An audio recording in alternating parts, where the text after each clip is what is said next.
안녕하십니까. 혼란한 정치 시사의 술을 술술 풀어보는 선거권의 혼술 4월 13일 수요일 늦은 시간에 인사드립니다. 자, 오늘 좀 충격적인 인사 발표가 있었죠. 윤석열 대통령 당선인이 이 핵심 척건, 검사 시절의 핵심 척건인 한동훈 검사장을 이 법무부 장관 후보자로 지명을 했습니다. 자, 이제 인사청문회를 거쳐서 법무부 장관이 돼서 윤석열 정부의 법치주의를 이끌 텐데 발표가 되고 나서 상당히 당황하는 그런 반응이 많았습니다. 사실 저도 그 발표 직후에는 좀 당황을 했는데 이것이 왜 이렇게 인사를 할 수밖에 없었는지 그 이후에 이 발언들이나 관계자들 발언들이나 아니면은 이 주변 취재에 의해서 어느 정도 좀 가닥이 잡히고 있습니다. 왜 이런 인사를 했을까? 일단 민주당에서는 경악스럽다, 경악한다, 대국민 인사 테러다, 전쟁을 선포한 거다, 기가 차서 말도 안 나온다, 이런 민주당 쪽 반응들이 쏟아지고 있습니다. 민주당도 엄청나게 당황을 한 거죠.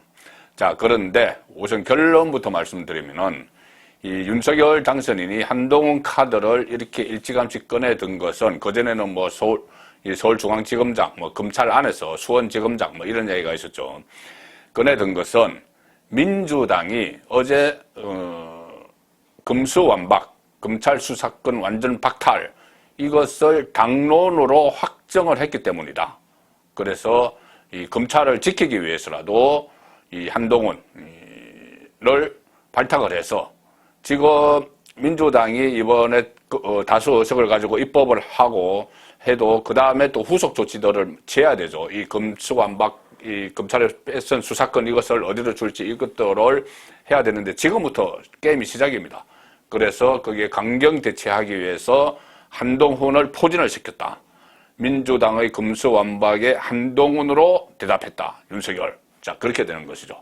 물론 이 검수완박이란 것이 이것 하나만 가지고 하는 게 아닙니다. 지금 윤석열 당선인 이 판단으로는 이 상태로 좋은 게 좋다는 식으로 그냥 이렇게 넘어갔다가는 정말 초기부터 식물 정권이 될지도 모른다. 그런 위기감을 느꼈을지도 모릅니다.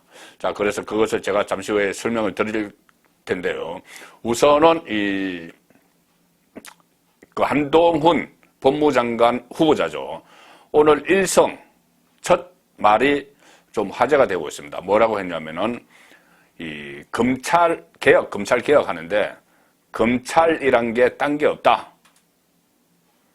진영에 상관없이 법과 상식에 따라 나쁜 놈들 잘 잡으면 된다. 나쁜 놈들 잘 잡으면 된다. 자, 한동훈 후보자의 법무부 장관 후보자의 이 말 속에 한동훈을 법무부 장관으로 발탁한 윤석열 당선인의 생각이 녹아있는 것 아닌가, 그런 판단이 듭니다.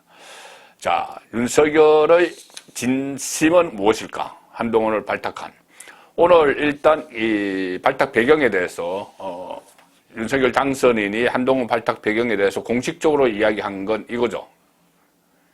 20여 년간 법무부와 검찰의 주요 요직을 두루 거쳤고 수사와 재판, 또 검찰 제도, 법무행정 분야의 전문성을 쌓아왔다. 앞으로 법무행정의 현대화 그리고 글로벌 스탠더드에 부합하는 사법 시스템을 정립하는 데 적임자라고 판단했다. 자, 이거 공식으로 발표한 겁니다.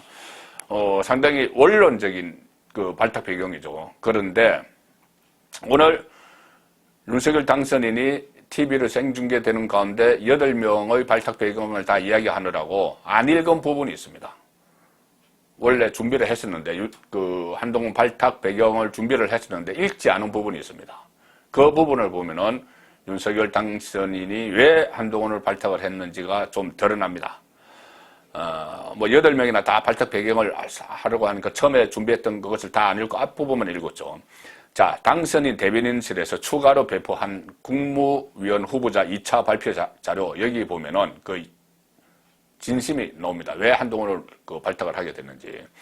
자, 이렇게 이야기합니다. 한동훈 후보자에 대해서 윤석열 당선인이 정치 권력, 경제 권력 등 사회적 강자를 상대로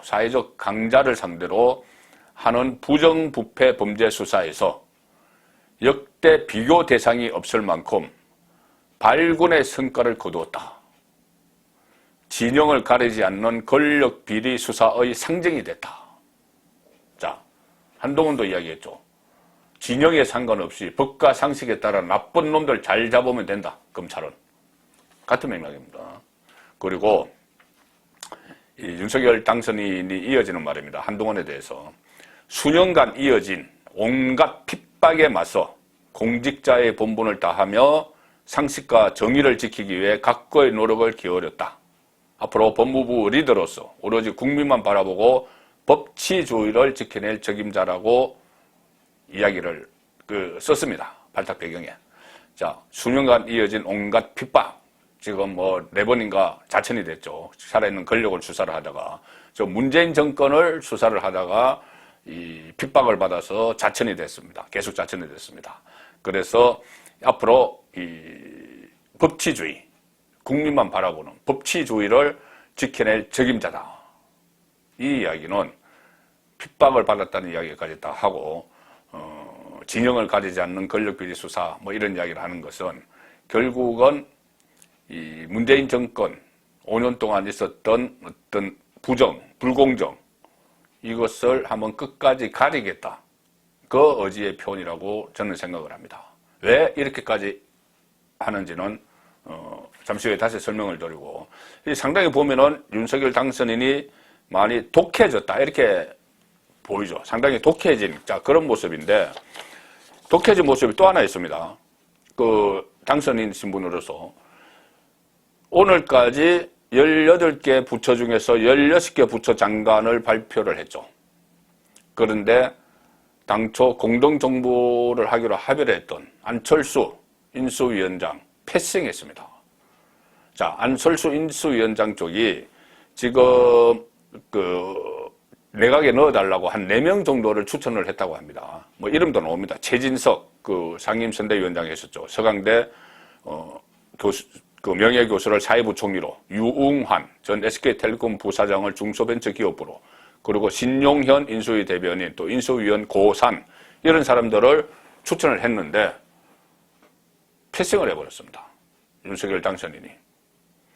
자, 윤석열 당선인은 계속 인사 기준이 용병술이 무조건 실력 위주죠. 그래서 안배 안 하겠다. 지역별 안배도 안 하고 어디 개파별 안배 같은 것도 안 하겠다. 이렇게 선언을 하고 지금 발탁을 하는 겁니다. 그래서 오늘 윤석열 당선인이 출근길에 이 안철수 문제에 대해서 기자들이 물어보니 이렇게 이야기했습니다. 추천은 다 받았다. 지금 4명 말씀드린 이 선이겠죠. 추천은 다 받았다. 인사 원칙에 부합하면 어느 개파하고 상관이 없다. 그런데 부합하지 않으면 안 되는 것이다. 이 말은 추천한 사람들 중에 장관으로서 이렇게 인사의 원칙, 본인이 세운 원칙, 실력이죠. 전문성. 부합하지 않는다는 거죠. 부합하지 않으면 그것도 뺀다는 겁니다. 뭘 공동정부 약속을 했지만은 거기서 뭐 내각을 몇 대 몇으로 하고 이런 약속까지는 없었죠. 인수위원 24명 중에서는 8명을 넣어줬지만은, 그리고 앞으로 또 다른 뭐 민간합동위원회, 뭐 청와대 참모진 중에서 이 한 계열로 민간합동위원회를 구성을 한다고 하죠. 뭐 그런 과정에서 나중에 실력되는 사람들이 추천이 되면은 발탁을 할 수 있지만 장관으로서는 실력되는 사람이 없었다는 이야기입니다. 그러면은 굳이 어떤 형식, 모양을 위해서 안철수 몫을 떼주고 이렇게 안 한다는 거죠. 독해진 겁니다. 그래서 그 결과 지금 영남 출신이 압도적으로 많습니다. 16명, 지금까지 발표된 16명의 장관 후보자 중에서 영남 출신이 7명. 거의 절반 가깝습니다. 자, 이렇게 많고 또 현역 국회의원도 4명이 발탁이 됐죠. 이런 데 대해서 좀 비판적이거나 지적을 하는 그런 시각이 있어도 개의치 않는다. My way. 이 윤석열 정부는 성공을 해도 본인의 공이고 실패를 하면 본인의 책임이기 때문에 본인이 무조건 이 본인 스타일로 가겠다. 자, 이 상황으로 지금 가고 있습니다. 친정 체제를 구축을 하고 있는 것이죠. 자, 그러면 처음에 제가 말씀드린 그 대목인데 왜 이렇게까지 이렇게 독해졌을까? 그리고 친정 체제를 구축을 해서 스크럼을 짜고 있을까? 자, 그 부분은 이 대선이 끝나고 승리를 하고 나서 정권 인수인계 과정에서 아마 이것이 유약하게 나갔다가는 정권이 실패할 가능성이 높다. 그런 그 판단을 많이 한 것 같습니다. 인수인계 과정에서 특히 이 문재인 정권 또 진보 진영에서 그냥 이 순순히 정권을 넘겨주지도 않고 정권을 넘겨준 후에도 5월 10일 이후에도 여러 가지 압박 그리고 투쟁 저항 이런 것이 있을 걸로 판단한 것 같습니다. 정권이 윤석열 정권이 출범도 하기 전에 흔들기가 막 있었죠.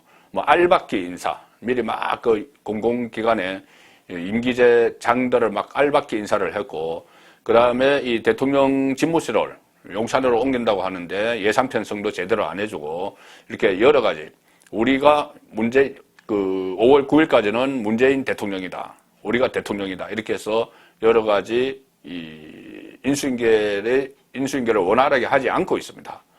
자, 그 상황에서 이 5월이 되면은 지금 민노총이 최근에는 좀 잠잠하죠. 민노총이 아마 본격적으로 움직일 겁니다. 이른바 춘투 기간을 맞이해서 5월에 이 정권에 대해서 윤석열 정부에 대해서 대대적인 저항, 어떤 그런 시위 같은 것을 벌일 게 틀림없습니다. 자, 그러면은 민노총만 하는 것이 아니고 그때 박근혜 정부를 그 탄핵하는데 도화선이 됐던 이 진보 좌파 진영의 시민사회단체들 다 일제히 같이 스크럼을 또 짜겠죠. 자, 그런데 대비를 해서 이 국정 안정적 운영을 위해서 법치주의로 확립을 해야 되죠. 그래서 이 한동훈을 발탁한 측면이 있는데 가장 결정적으로 도화선이 된 것은 금수완박이죠. 검찰 수사권 완전 박탈한다. 그 금수완박이 지금 민주당의 당론으로 됐고 그것이 국회를 통과해도 문재인 대통령이 거부권을 행사하지 않을 것 같고 자, 이런 상황에서 그러면 강대강으로 부딪힐 수밖에 없는 겁니다. 가뜩이나 지금 국회가 여소야대 국면이고 아직 이 문재인이 임명한 대법원장, 검찰총장은 이제 지금 검찰이 이 위기에 빠뜨려서는 지금 문재인 정권과 등을 돌리는 그런 상황이지만은 사회 곳곳에 심어놓은 사람들, 그 알박기 인사를 해놓은 사람들, 이런 사람들 또 여소야대 국회 이것 때문에 자칫 이 마음을 단단히 먹지 않으면 출범하자마자 식물 정권이 될 가능성도 있다. 자, 이런 판단을 했기 때문에 이렇게 안철수와의 공동정부 이것을 사실상 파기를 하면서 이 친정체제를 구축을 하고 있고 본인을 대통령으로 만드는데 그 큰 역할을 한 영남 출신들을 곳곳에 포진을 시키면서 친정체제를 구축을 하고 또 파격적 민주당에서 경악할 만한 그런 인물 한동훈을 법치주의의 최선봉에 내세우는 이런 인사를 단행을 했다. 그렇게 볼 수가 있습니다. 강력한 법 집행으로 이 사회 전반의 기강 잡기가 절대 필요하다. 이런 판단으로 이 한동훈을 발탁을 했다. 법무부 장관에 그렇게 분석을 할 수가 있습니다. 결과적으로 말씀드리면은 밀리면 끝이다. 더 이상 밀리면은 안 된다. 본인은 정치를 안 해봤죠. 그런데 막상 이렇게 대선도 치러보고 정권 인수인계를 하는 과정에서 보니까 이거 정치에서는 기세 싸움 그리고 우리 같은 편이 스크럼을 짜는 게 상당히 중요한 그런 부분을 절실히 느낀 결과가 오늘 그 한동훈을 법무부 장관에 지명하고 또 정권 안에 어떤 개파 안철수계 이런 거 무시하고 정권 안에 친정체제를 구축하면서 초강수를 두어 나가고 있는 것 아니냐. 그래서 앞으로 다른 여러 가지 인사나 이런 측면에서도 독해진 윤석열 대통령 당선인의 모습을 자주 보게 될 것 같다. 그런 말씀 드리겠습니다. 감사합니다.